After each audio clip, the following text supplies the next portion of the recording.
అరే గట్ల బియ్యం బుక్కుతున్నవేంద్రా? ఓ పిల్ల, బియ్యం ఎందుకు బుక్కుతున్నవే? ఏడ పనిలేదా ఏంది నీకు? ఇట్లా బియ్యం బుక్కితే మీ పెండ్లి నాడు ఫుల్ వాన పడుతుంది, అప్పుడు మంచిగా అవుతుంది అని అనేది చిన్నప్పుడు పెద్దోళ్ళు. బియ్యం బుక్కితే పెండ్లి నాడు వాన పడుతుందని ఎక్కిరిచ్చేది కూడా.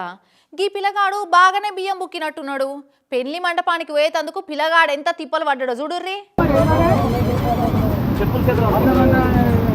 అయ్యో, ఈ బ్రదర్ బాగానే బియ్యం బుక్కినట్టున్నాడు కదా. పెళ్లి నాడు పొట్టు పొట్టు వానలు పడే వరకు పెళ్లింటికి పోయి పెళ్లి చేసుకునేందుకు ఇన్ని పాటలు పడుతున్నాడు పాపం.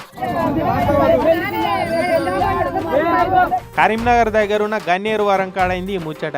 మత్తడిగా అలుగు వారుతుండే వరకు రోడ్డు మీదకి వెళ్ళే వరద పొంగింది. అటు చూస్తే పెళ్లి ముహూర్తానికి టైం అవుతున్నది, ఈడ చూస్తే బండి పోయేటట్లేదు. ఎట్లరా అని ఒడ్డు మీద ఉండే 4 గంటలు ఎదురు చూసిరట. పిల్లగాడు నడుద్దామంటే పాపం పెళ్లి బట్టలల్లుండే. ఇక అవి తడుస్తే మళ్ళీ మండపంలో పోయే వరకు ఆరకుంటే అదో జంజాటం. మళ్ళీ జీవితంలో ఫస్ట్ టైం పెళ్లి చేసుకుంటున్నాడా. ఇక గిసొంటి టైంలో ప్యాంటు పైకి మలిపించి నడిపిస్తే ఏం మంచిగా ఉంటుందని ఊరోళ్ళు పెళ్లి చుట్టాలు కలిసి పిల్లగాన్ని ఎత్తుకపోయి అవతలోడ్డు నుంచి యువతలోడ్డు దాకా యూరియా బత్తను మోసుకపోయినట్టే మోసుకపోయిరిగా.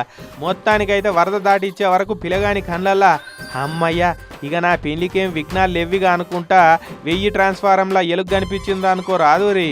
ఈ మత్తడి కాడ ప్రతి వానాకాలంలో ఇదే ముచ్చటవుతున్నదట. ఓట్లు వచ్చినప్పుడు లీడర్లు అప్పటి మంద మాటలు చెప్పి దాటిస్తున్నారట. మేమేమో ఇట్లా పాటలు పడుతున్నాం అనుకుంటా పెళ్లిళ్ళు గరం అవుతున్నారు. జర మా పిల్లగానికి అయినట్టు ఇంకో పిల్లగానికి కావద్దంటే బ్రిడ్జ్ కట్టే ఇకమత్ చేయరని అంటున్నారు.